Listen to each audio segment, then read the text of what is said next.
Le village va vivre d'exploitation agricole, de ressources grâce aux céréales, également des oléagineux, des légumineux, et puis de nombreuses scieries déjà, puisque la demande en bois est forte. On construisait essentiellement en bois à l'époque. Dans les événements, c'est jamais paisible. Eh bien, on peut noter qu'en 1023, eh bien, Robert II dit le Pieux va rencontrer sur Robert Espagne Henri II, empereur du Saint-Empire germanique. On voit quand même l'importance du secteur. D'ailleurs, dans notre reportage, on fait découvrir un petit peu l'emplacement médiéval avec les enceintes, la place de l'ancien château fort, également l'église, le moulin et cette tour qui gardait le pont.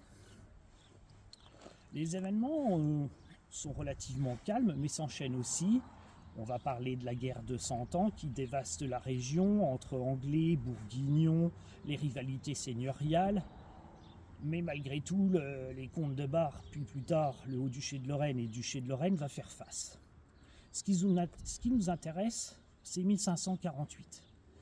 Ça va être terrible pour Espagne. Pourquoi ? Parce que pendant les campagnes de guerre d'Italie, eh bien, les troupes impériales de Charles Quint vont dévaster le secteur. Et Robert Espagne va mettre longtemps à s'en relever. Un petit peu plus tard, puisque souvent l'histoire est tourmentée et de viles turpitudes sont cruelles pour le secteur, eh bien c'est la guerre de 30 ans en 1618 jusqu'à 1648. Alors là, la région est complètement dévastée.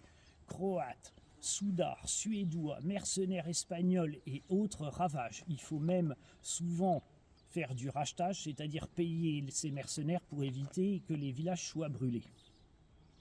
Ce que l'on sait de Robert Espagne, c'est qu'il y avait certainement un château ou une maison forte qui se situait le long du cours de la Sceau, et un peu plus tard, à un écart du village à Pont-sur-Sceau, un autre fort beau château qui a disparu, mais on y reviendra plus tard.